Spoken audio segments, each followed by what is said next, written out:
Greetings from Southern Yankee Homestead. If this is your first time, welcome. If you're a returning viewer, welcome back. I just got back a couple weeks ago now from a trip to Maine. It was a cannonball run. I left on a Monday, got back on a Friday. I figured it would be good while I was making this trip to monitor my fuel mileage so that I could show real world fuel mileage from the Eco Diesel and a Jeep Wrangler JL.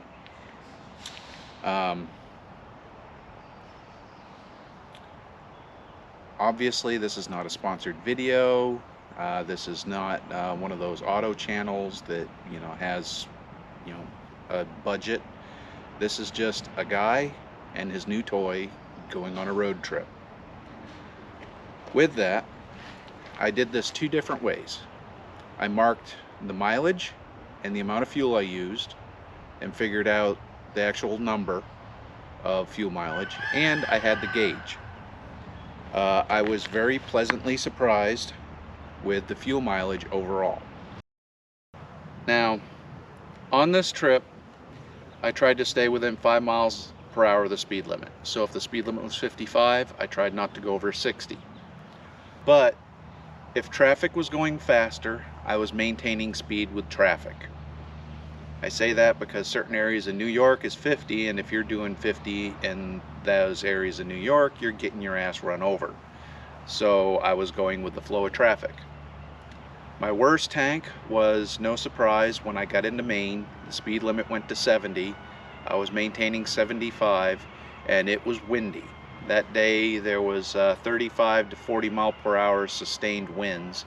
So realistically, if I had a headwind, the Jeep was basically trying to overcome somewhere around 110 mile per hour winds.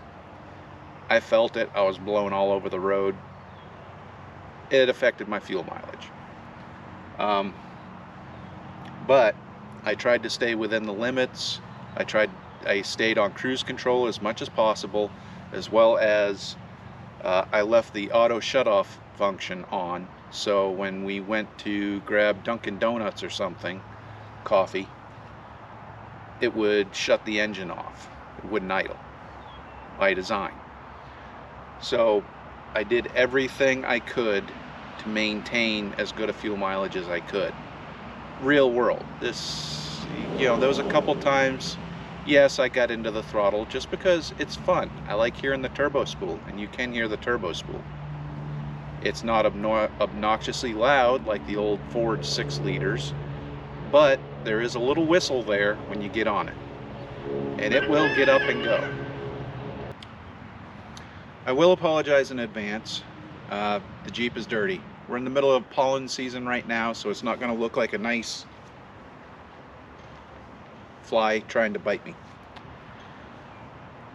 So it's not going to look like a nice clean new vehicle. This is real world. Vehicles get dirty. I'm not detailing it. But as far as fuel mileage goes, I never saw the gauge or the mileage thing that's in the center of the dash go below 27 miles per gallon. And at one point I did see it go up to 36.6 miles per gallon, maybe 36.7. That was right after a fill up, and I ended up getting into some slower traffic, and I was behind a semi going through New York City. I know, I slowed down, but still maintained traffic. That was not anywhere near accurate, I'm sure of it. Total trip was 1,771.2 miles. It was a little bit longer, but because I filled up in Eastern Shore and it wasn't going to be a full tank before I got here, and some other factors, I decided that I wasn't going to include the last, I want to say 100 miles, because it would only be a fifth of a tank and I wasn't going to top it off. So 1,771.2 miles. My gauge, I didn't figure out I didn't figure out what the actual mileage was on the gauge. I didn't average that, but I got 30, 29.26, 28.03 or 28.2, 30.3, 33.1 miles per gallon according to the gauge. Realistically, I had a low of 28.2 miles per gallon and a high of 33.1 miles per gallon on, what is that, 1, 2, 3, 4, 5 tanks of fuel. So I used 5 tanks and 1,771 miles. My overall actual miles per gallon was 29.68 miles per gallon.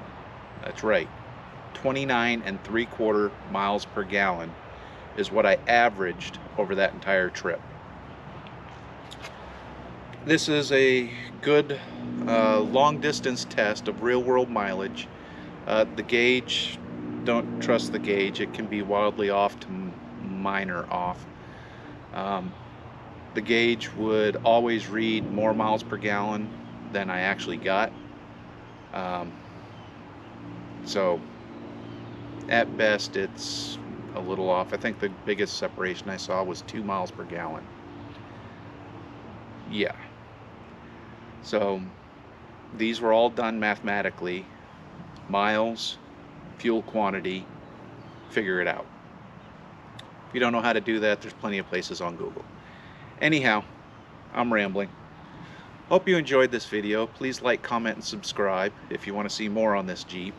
There will be some things coming down the horn on it, I'm sure. It's a new vehicle to us. Well, it's a new vehicle in general. So, thanks for watching. Bye.